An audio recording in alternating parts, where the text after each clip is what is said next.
ওয়াজরিবুহুন্না। এখন বহুত বহুত মানুষে বলে যে ওয়াজরিবুহুন্না, মারো, ধরো, পিটাও। ওয়াল্লাতি তাখাফুনা নুশুজাহুন্না, ও দাম্পত্য জীবনওয়ালা তোমরা শুনো, তোমাদের দুইজনের মধ্যে যদি তুইমুই হওয়ার সন্দেহ লেগে যায়, অর্থাৎ কথা কাটাকাটির সন্দেহ লেগে যায়, মারামারির সন্দেহ লেগে যায় স্বামী স্ত্রীর মধ্যে, তাহলে স্বামীকে আল্লাহ রাব্বুল আলামিন হুকুম করলেন। এখানে একটু ভালো করে বুঝবেন স্বামীর বিধান কিভাবে আগ বাড়বেন, তারপরে গিয়ে তালাকের মধ্যে যাবেন। এখন দেখেন ধাবি কিন্তু যাচ্ছে আগে, যে তালাকের দরজা পর্যন্ত যেতে হলে কিভাবে যাওয়া লাগবে এটা কিন্তু দেখেন এখন পর্যন্ত কিন্তু তালাকের শব্দ আসেনি। আল্লাহ রাব্বুল আলামিন এটা বলেছেন যে আল্লাতি তাখাফুনা নুশুজাহুন্না, যে তোমাদের দাম্পত্য জীবনে যদি অল্প তুইমুই হওয়ার সন্দেহ হয়ে যায়, কথা কাটাকাটি সন্দেহ হয়ে যায়, তাহলে পুরুষ তুমি শোনো, তুমি কি করবা জানো? আল্লাহ রাব্বুল আলামিন বলেন যে ফাইজুহুন্না, ও পুরুষ তুমি তোমার মহিলাকে ওয়াজ করো, নসিহত করো। তুমি তোমার মহিলাকে, তুমি তোমার স্ত্রীকে সমঝাও, বুঝাও। আগে প্রথমে বুঝাবা তোমরা। যদি না হয়, আপনি আপনার স্ত্রীকে বুঝাইছেন, বহুত বুঝাইছেন, পারলেন না, বুঝাইছেন, পারলেন না, বুঝাইছেন, পারলেন না, আল্লাহ রাব্বুল আলামিন আবার বলেন তোমরা বুঝাইছো, পারো নেই, ওয়াহজুরুহুন্না ফিল মাদাজি'i, তোমরা তোমার স্ত্রীর বিছনা আলাদা করে দাও। আমরা কি এগুলো জানি? আজকে শুনে রাখুন, এগুলো কোরআনের বিধান। যদি স্বামী স্ত্রীর মধ্যে তুইমুই কথা কাটাকাটি লেগে যায়, তাহলে স্বামীকে আল্লাহ রাব্বুল আলামিন হুকুম করেন যে তুমি তোমার বিবির বিছানা আলাদা করে দাও। এটা কেন বললেন আল্লাহ রাব্বুল আলামিন? না, বিবির বিছনা যে সময় আপনি আলাদা করে দিবেন, দেখবেন খেতে আপনি ফসল করছেন, ওই খেতে যদি পানি না দেন, ওই খেতে পানি না দিলে কিন্তু বাঞ্জার জমিন হয়ে যায়, ওই ক্ষেত্রে বহুত কষ্ট পায়। এই জন্য মুফাসসিরগণ বলেন, আলিমগণ বলেন যে তুমি তোমার বিবির বিছনা আলাদা করে দাও। যে সময় তোমার বিবি এই কষ্টটা পাবে, অবশ্যই তোমার সাথে আবার কথা পুনর্জিন্দিগি ঘুরে আনবে, অবশ্যই তোমার সাথে মিঠা কথা বলবে, অবশ্যই তোমার সাথে আবার মিল হবে, আগের জিন্দিগি আবার ঘুরে আসবে। এই জন্য তোমরা বিছনা আলাদা করে দাও। সম্মানিত উপস্থিতি, তাও এগুলো করছেন, তাও পারলেন না, তাও আপনার বিবি মানে না। আপনার বিবিকে কি করবেন? ওয়াজরিবুহুন্না, আপনি আপনার বিবিকে অল্প একটু শাসন করেন।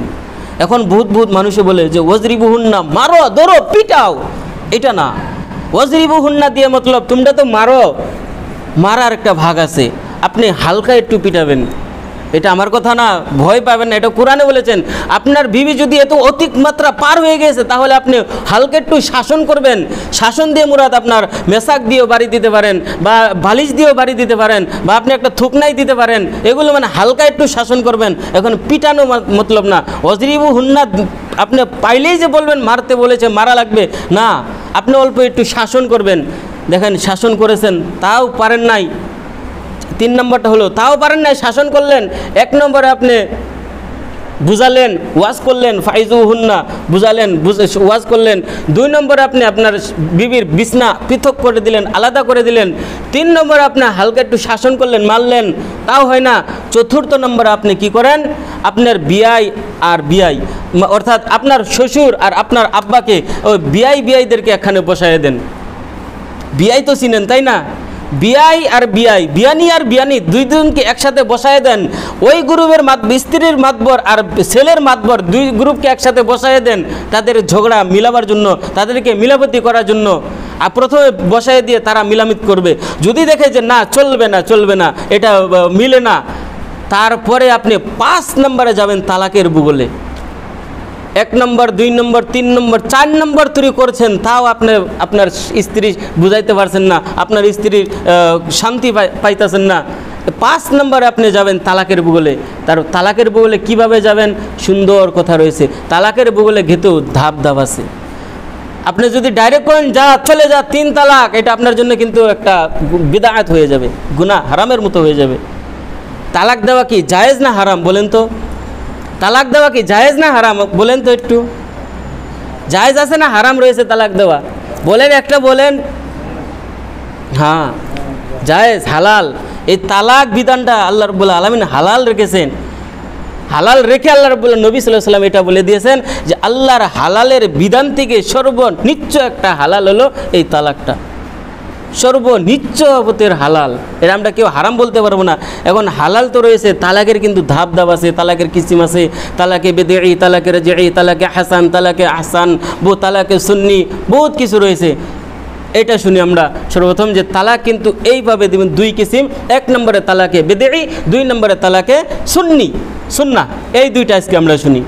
তালাকে বেদেই বলা হয় যে কোনো ব্যক্তি যদি এক বৈশটায় এক খারাইত বলে দেয় 3 তালাক, তুই চা চলে যা, তালাক তালাক তালাক, যা চলে যা, এটাকে বলা হয় তালাকে বেদেই। হারামের মতো, আপনি হারাম কাজের মতো করলেন, আপনাকে আল্লাহ রাব্বুল আলামিন গুনাহ দিবেন, গুনাহ কবিরা করলেন আপনি। এটা খবরদার, এটা কোনোদিন করবেন না। 2 নম্বরে হলো তালাকে সুন্নাহ, অর্থাৎ আপনি ধাপে ধাপে তালাক দেন। কীভাবে দেবেন? প্রথমে আপনি তালাকে রাজিই দিতে পারেন। তালাকে রাজিই কীভাবে? যে আপনি এক তালাক প্রথম তুহুরে দিবেন, অর্থাৎ একবার মিন্স পিরিয়ড হয়েছিল, হয়ে ভালো হয়েছে, ওই সময় আপনি একবার তালাক দিবেন। তারপরে যে সময় পিরিয়ড পরে যে পবিত্রতা থাকে আপনার 20 দিন বা 25 দিন, যার যেবা হোক, ওই পবিত্রতার পরে আবার যে পিরিয়ড হবে, তারপরে আবার যে ভালো হবে, ওই সময় আরেকটা তালাক দিবেন। 2টা তালাক হলো। মানে এটা কেউ দেন না জানি, এটা মানে শিখাচ্ছি আর কি, আলহামদুলিল্লাহ। এগুলো কেউ বলে না, শিখতে পারেন না, এইরকমভাবে তালাক দিতে হয়, কেউ কেউ বলবেন। এখন দেখেন এই মাঝখানে যে একটা মাস আপনার সময় গেল, এই একটা মাসে হতে পারে আল্লাহ রাব্বুল আলামিন ওই বিবির দিমাকে ঢেলে দিল যে তোকে কিন্তু এক তালাক দিছে রে, তুই শুধরাইয়া যা। এরকম হয় না গো? হয় না? বহুত বিবি, বহুত মহিলা কিন্তু ডরায়ে যায় 1 মাসের ভিতরে, আবার ঘুরায়ে পুনরায় জিন্দিগি আগের মতো চলে আসে। তাহলে তো আলহামদুলিল্লাহ, চলে আসলো না দ্বিতীয় তুহুরে, দ্বিতীয় পবিত্রতায় আরেকটা দিলেন।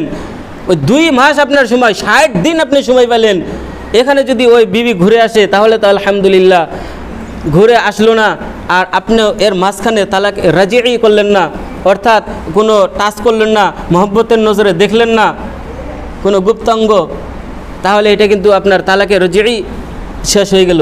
আপনি যদি 2 নম্বর তালাকেই আপনি কিচ্ছু করলেন না, দেখলেনও না, আবার ঘুরাইলেনও না, আপনার বিবি চলে গেল, আপনি 3 নম্বর কিন্তু এখন পর্যন্ত দেন নাই, আপনার বিবি আপনার শ্বশুরবাড়ি চলে গেছে, তাহলে আপনি ওই যদি 5 মাস 6 মাস টাইম হয়ে যায়, তারপরে কিন্তু একটা সুবিধা আরেকটা আছে, ওইটাকে তালাকে বাইন বলা হয়। অর্থাৎ আপনার বিবিকে আপনি আবার পুনরায় ঘুরাই আনতে পারবেন, নতুন হিলা করতে হবে না, কিন্তু শুধুমাত্র নতুন বিবাহ করাবেন। একজন হুজুর ডেকে, 4-5 জন মানুষ ডেকে, যাকে আপনি ডাকতে পারেন পার্টনার জানি গই গ্রামে হই হাল্লা না হয়, বই আবার বিয়ে হইতেছে, আবার বিয়ে হইতেছে, এগুলো যেন না হয়। হুজুর ডেকে তালাকে বাইন, অর্থাৎ পুনরায় আরেকবার বিয়া পড়াই দিবেন এই 2 তালাকের পরে। যদি আপনি এইটাও না করলেন, 3য় নম্বরে তালাকে রাজিই যদি আপনি দিয়ে দিলেন, তাহলে ওইটাই হয়ে যাবে তালাকে মুগাল্লাজা, অর্থাৎ ওই তালাক হালালা ছাড়া আর কোনোদিন ঘুরে আসবে না।